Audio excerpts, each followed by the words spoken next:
Olá, está começando mais um Conversa Pública pela Rede Boas Novas de televisão. A maioria das pessoas que vivem em bairros periféricos em Angola, na África, está em condições abaixo do ideal para se viver de forma digna.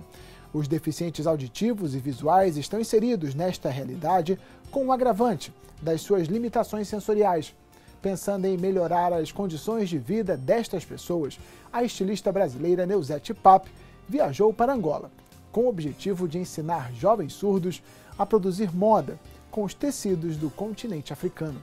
Participo, na verdade, de uma comunidade cristã que tem como lema incutir a justiça no reino de Deus, né? E com isso a gente ajuda mais ou menos umas 50 organizações, 50 ONGs mais ou menos. E uma dessas organizações que a gente ajuda é um trabalho que chama Escola Pamosi, que fica em Uambo, a mais ou menos 400, 500 quilômetros de Luanda. E o objetivo desse projeto, dessa escola, é ajudar pessoas com deficiência auditiva. Não sei se você sabe, mas na África, todas as pessoas que nascem com algum tipo de deficiência, elas são consideradas amaldiçoadas. Elas vêm como se fosse um mau agouro para a família, né?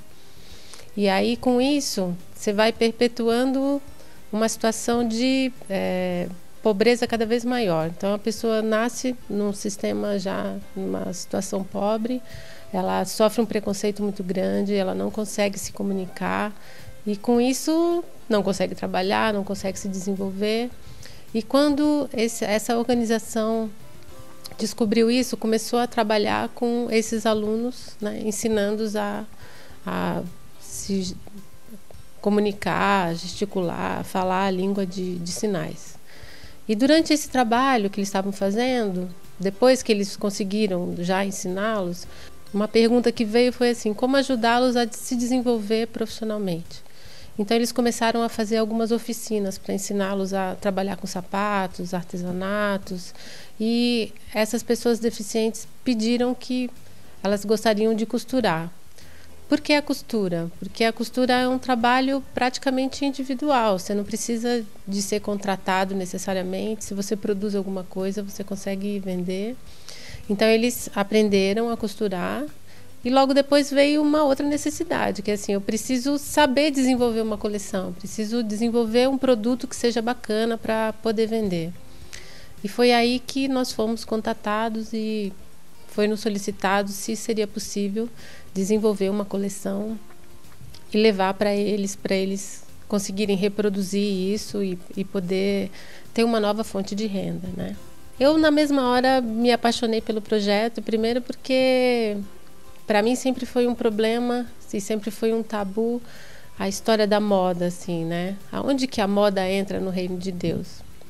E foi uma coisa engraçada porque há uns 2 anos atrás, mais ou menos, eu estava fazendo uma reunião aqui na minha casa com alguns membros que a gente ora junto, né? E estávamos orando sobre os refugiados, sobre a situação do mundo, né? E no final daquela conversa, uma das participantes, que é uma amiga até hoje, ela virou para mim e falou assim: poxa, eu como engenheira não consigo fazer nada pelo reino de Deus nesse sentido. Imagina você, né, que trabalha com moda. E daí, na hora, eu falei, eu não tive resposta para falar nada para ela. Mas ela foi embora e aquilo começou a me incomodar e eu comecei a perguntar assim: Senhor, não estou entendendo, né? Tem alguma coisa errada, né? Você me deu um dom que não serve para nada. Eu quero fazer alguma coisa para ajudar as pessoas e eu não consigo fazer nada. E aí foi que, na verdade, a minha história com a moda e com o trabalho social começou. Porque Deus tem esse horroroso costume de quando a gente pergunta, Ele responde, né? E aí começaram a chover projetos. E foi aí que eu comecei a trabalhar e comecei a entender que Deus tinha realmente um propósito na minha vida através da moda. Então, eu tive um projeto que eu fiz 50 vestidos de noiva para um casamento comunitário que aconteceu em Maceió. E logo depois apareceu esse projeto. Tem um outro projeto que eu trabalho aqui em São Paulo. Mas, então, eu fiquei muito feliz, porque eu vi que a cada dia Deus vai me mostrando onde que a moda pode entrar. E uma das coisas interessantes em relação à moda é que ela ajuda a pessoa a desenvolver uma autoestima, né? Que nesse caso, na Angola, é uma autoestima muito baixa. Bom, eu aceitei o convite e comecei a pensar de que maneira que eu poderia ajudá-los, né? Uma faculdade de 4 anos em 15 dias é um pouco difícil, né? Mas aí eu descobri que eu poderia fazer o processo inverso. Então, assim, nós passamos 4 anos na faculdade aprendendo aos poucos de que maneira que você vai poder desenvolver uma coleção de moda. E o TCC, que é o trabalho de conclusão de curso, é uma coleção de moda. Daí eu fiquei imaginando se eu poderia fazer o contrário. Eu ia desenvolver essa coleção e a partir dessa coleção pronta, eu ia ensiná-los qual foi a minha ideia, qual foi a minha linha de pensamento, como foi que eu cheguei naquele resultado. E uma das coisas que me preocupava também, como que eu ia convencê-los de que eles seriam capazes de produzir aquilo que eles nunca tinham feito antes. Como que eu ia convencê-los de que o que eles têm lá, que são os tecidos africanos, que são as coisas mais lindas que eu já vi, os tecidos mais lindos, poderiam ser transformados em roupas que fossem objeto de desejo. E uma das questões que a gente não consegue imaginar é que os tecidos africanos, que para nós são lindos, eles são usados lá na cortina, no lençol, na mesa. Então, como que esse mesmo tecido é usado em tudo isso e vai ficar bonito numa roupa? Por que que eu vou ser diferente se eu usar uma roupa com esse mesmo tecido que eu encontro em todos os lugares? Então, esse era o meu objetivo, assim, fazer combinações de cores, fazer uma modelagem que fosse diferenciada. E uma das minhas habilidades na moda é trabalhar com mulagem, que é uma modelagem que você faz em cima do manequim. Então ele veste diferente, porque ele veste modelando o corpo, não sendo uma coisa justa, grudada, mas ele tem um caimento mais bonito. Então foi isso que eu fiz. Então eu trabalhei com mais ou menos uns 35 a 40 modelos, eu levei 50 peças de roupas para eles, e junto com as peças de roupas, todas as modelagens. Porque na moda a gente trabalha com pilotagem, a gente chama de pilotagem uma peça que traduz aquele molde. O ideal é que você não tenha um molde solto, você tenha um molde, mas tenha uma peça costurada. Porque através dessas duas coisas a pessoa consegue produzir quantas peças ela quiser. Então foi isso que eu fiz, levei essas 50 peças. E durante o tempo que a gente estava planejando como seria esse projeto, nós pensamos que para ajudar nesse desenvolvimento dessa autoestima, seria interessante que a gente ensinasse a elas a trabalhar com tranças nos cabelos, né?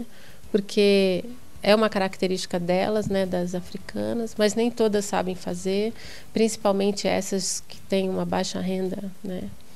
E elas têm dificuldade, inclusive, com lavar o cabelo, que foi uma coisa que eu descobri quando eu cheguei lá. Então nós desenvolvemos duas oficinas paralelas, um de maquiagem e um de cabelos, de trança, que era para elas aprenderem as duas coisas.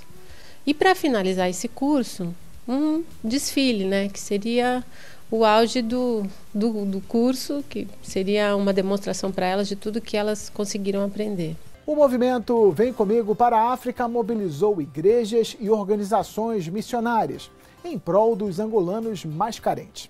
Neuzete Pape, com o intuito de contribuir ainda mais com a missão, montou cursos de cabelo e maquiagem para os deficientes auditivos.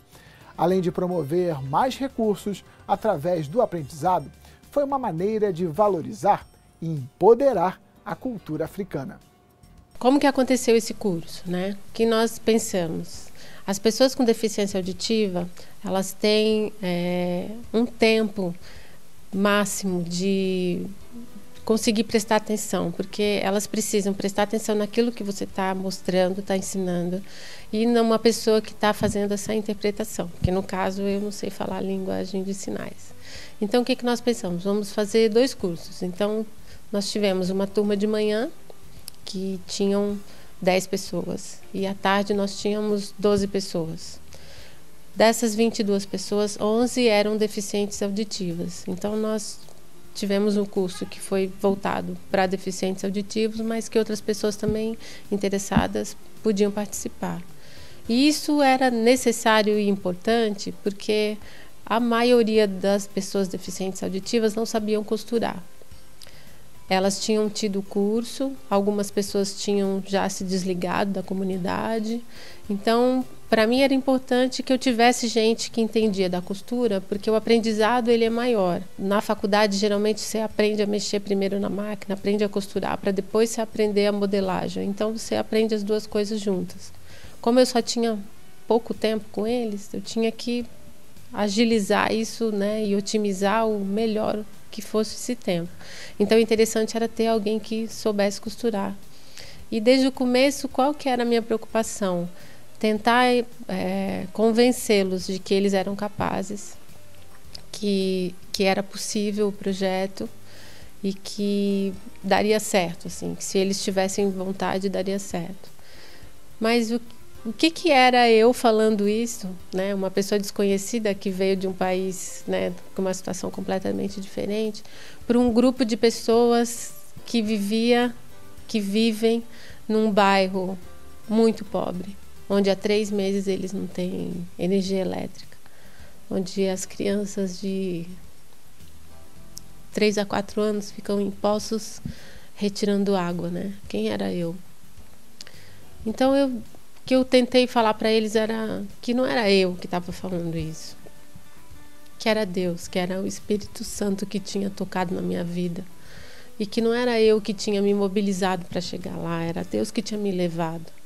E que da mesma maneira que Deus tinha colocado esse amor dentro do meu coração para preparar tudo que eu tinha levado para eles, da mesma maneira como Deus tinha me levado, Ele levaria outras pessoas. Que mesmo que eu não continuasse com eles, que Deus teria outros planos, com certeza, para eles. Mas que a gente precisava que eles se movimentassem, porque Deus não ia descer aqui e ia fazer tudo que eles precisavam fazer. Então, durante essa uma semana, eu fiquei brincando com eles, assim. Eu usei uma historinha que eu tinha ouvido, que é uma cobra que persegue um vagalume. E o vagalume fica correndo da cobra e a cobra corre atrás. E chega uma hora que o vagalume fala, chega, né? O que você está correndo atrás de mim? Eu fiz alguma coisa para você? Não, você não fez nada. Eu faço parte da sua cadeia alimentar? Não, não faz. Eu falei, mas então por que você corre atrás de mim? Porque você brilha. E daí eu usei isso para explicar para eles, provavelmente, vocês vão começar a ouvir que vocês não são capazes, que vocês não vão dar conta, que esse projeto não vai dar certo, que isso é um sonho muito grande, né? Porque a gente brilha quando a gente tem uma iniciativa, quando a gente quer mudar, quando a gente quer fazer diferença na vida da gente, na família, na sociedade. Mas esse brilho que a gente tem como filho de Deus é um brilho que vem de Jesus, que é a luz do mundo, né? Então não vamos deixar que esse brilho se apague, porque tem uma cobra correndo atrás da gente. Então todos os dias eu chegava e falava, quantos vagalumes eu tenho aqui hoje, gente? E daí era uma brincadeira que eu fazia para tentar ver se depois que eu fosse embora, que eles não esquecessem, né, desse objetivo. Foram dias muito especiais, assim, eu aprendi muito com eles. O que foi que eu aprendi? Assim, uma perseverança, assim, uma força de vontade, porque eles não faltaram nem um dia no curso. E eles questionavam, eles perguntavam, né? E foi uma troca de amor, assim, muito grande. E tanto que no último dia foi uma choradeira e daí foi muito gostoso, assim, foi uma experiência inesquecível, assim, na minha vida. As oficinas aconteceram, elas aprenderam a fazer as maquiagens. A história da oficina do cabelo foi um pouco mais complicado, porque imagina você ensinar as pessoas a fazerem trança no cabelo sujo, não dá, né? Então a gente precisava tirar a água do poço para lavar os cabelos delas, para daí a gente explicar alguma coisa. Mas foi uma experiência muito gostosa, assim. Eu tenho fé que o projeto vai continuar, mas agora essa continuidade depende mais deles do que da gente.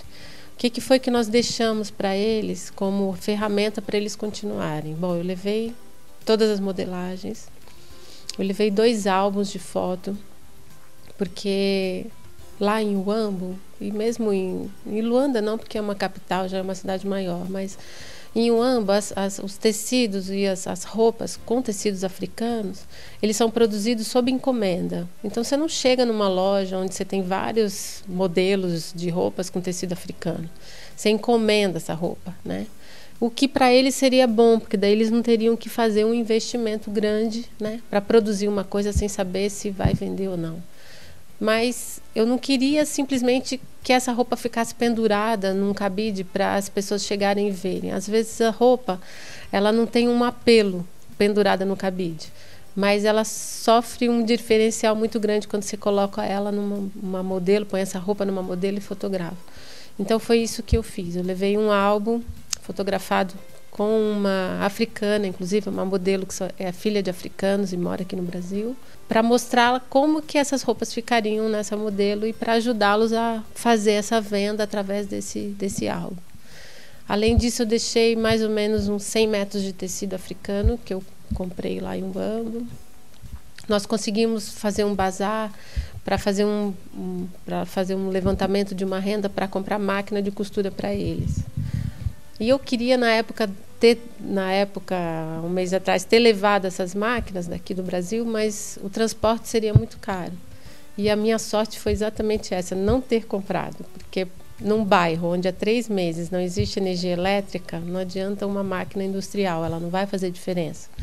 Então, o que nós fizemos? Compramos uma máquina com pedal, 2 máquinas, né? Todas as 2 funcionam com pedal e uma delas também é elétrica, para quando eles tiverem energia, que a esperança é que isso aconteça, porque existe uma hidrelétrica sendo construída, que em algum tempo eles consigam usar essas máquinas. E daí, provavelmente, daqui para frente, ir vendendo as peças, fazendo levantamento de dinheiro para conseguir custos para manter o negócio e fazer o negócio crescer. Além disso, eu levei botões, levei zíperes, então eles têm tudo, eles têm todos os materiais, agora precisa colocar a mão na massa mesmo e transformar isso. A viagem para Angola impactou bastante a vida de Neuzete e de todos que participaram desta missão. Neste último bloco, a estilista faz um relato de como o projeto contribuiu com a sua forma de ver o mundo e comprovou que juntos podemos fazer a diferença. Ela ainda falou sobre os planos para o futuro. Uma das propostas, quando eu fui chamada para fazer esse trabalho, é que esse seria um projeto piloto, né? Então, nós temos, sim, já em vista alguns outros lugares, que a ideia é exatamente essa, trabalhar na formação de pessoas que consigam fazer produção. Eu já tenho uma certa experiência trabalhando com bolsas também. Eu trabalho com com a Missão Sena, que é um trabalho que existe aqui no centro da cidade. Eles trabalham prioritariamente com moradores em situação de rua. E, no caso, o meu trabalho é junto às garotas de programa. Nós descobrimos que grande parte delas não tem vontade de continuar na rua, mas elas não têm uma profissão, elas não têm um outro modo de vida. Então, nós começamos também, através da costura, ensinando elas a fazer bolsas, com os jeans que são ganhos, né? Os jeans, então a gente recicla esse jeans, transforma em bolsa, são eco bags. Elas bordam essas bolsas. Agora nós estamos fazendo também nécessaire, fazendo aventais. E a gente vende esses produtos e a renda é revertida para elas integralmente, para que elas possam, com isso, sair da rua.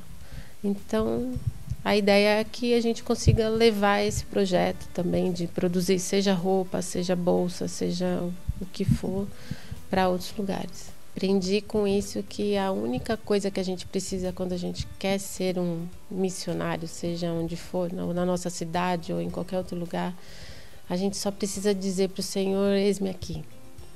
Eis-me aqui, Senhor. Com o que eu tenho, com o que você me deu, com o que você me ensinou, eu estou aqui. E eu quero ser usada por Ti.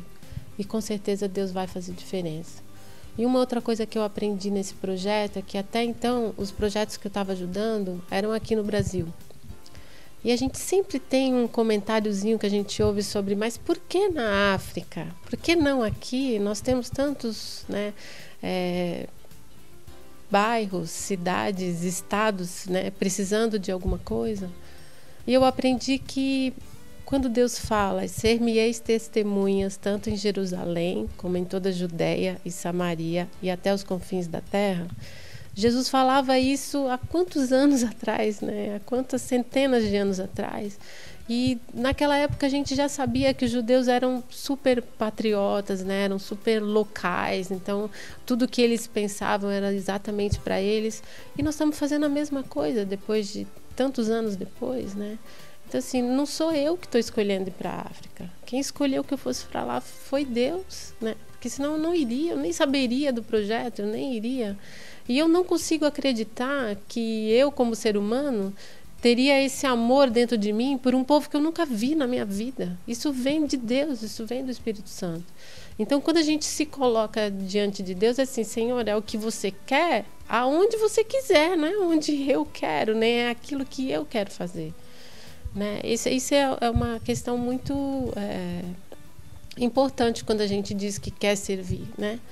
E outra coisa importante é assim, o voluntário, ele está sendo usado por Deus, mas ele não é especial por causa disso. Ele não é mais especial do que qualquer um que está sendo usado por isso. E eu vejo muito isso acontecendo nas nossas igrejas, assim, nas nossas comunidades cristãs, que a pessoa, a partir do momento que ela resolve ser voluntária, ela acha que ela tem uma importância extraordinária, né? Como se fosse necessário a vida dela para alguma coisa. Eu gosto muito de lembrar que Deus usou a mula, né? A sarça, né? As pedras. Não estou me comparando, nem comparando ninguém a uma mula, nem uma pedra, nem uma sarça, mas assim, Deus não precisa da gente, né? Eu acho que a gente precisa estar satisfeito e agradecido a Deus por Ele deixar a gente fazer parte do sonho dele. Não é a gente estar orgulhoso porque eu vou me colocar como voluntário e eu sou muito especial por causa disso. Eu faço parte da Igreja Batista da Água Branca, que é a IBAB. Esse projeto é um projeto que foi uma realização da Rede IBAB Solidária, que é uma organização que existe dentro da IBAB e que ajuda essas várias organizações. E agora, nesse momento, a gente precisa esperar o resultado do que vai acontecer em Uambo, né? Se realmente vai continuar ou não. Eu montei uma página no Face que chama Vem Comigo para a África. Então lá a gente tem todas as fotos de todo o trabalho que foi feito. Inclusive tem vídeo do desfile, tem vídeo do lugar, do bairro, que as pessoas conseguem entender tudo que eu estou falando sobre a miséria daquele lugar. E eu imagino que se a gente conseguir que eles consigam, né? Se a gente tiver conseguido que eles tenham esse objetivo de continuar esse trabalho, eu tenho vontade de voltar, sim. Porque quando eu saí de lá, já estavam me cobrando uma coleção masculina, porque o homem angolano, ele é muito vaidoso, né? Então, quando eu saí, já estavam me cobrando uma coleção masculina. Eu nunca fiz nada masculino, mas se for para servir, tenho certeza que Deus vai me dar essa capacidade. Então, por enquanto, é orar, que eu acho que é o que a gente precisa mantê-los em nossas orações, né? Para que Deus multiplique essa semente, que é uma outra coisa que eu acredito, né? Que foi plantada, foi lançada a semente, agora Deus precisa ajudar a gente a desenvolver esse projeto, levando recursos mais humanos do que recursos financeiros, para que eles consigam desenvolver esse trabalho lá. E é isso aí, o Conversa Pública desta semana vai ficando por aqui. Obrigado pela sua companhia e até a próxima.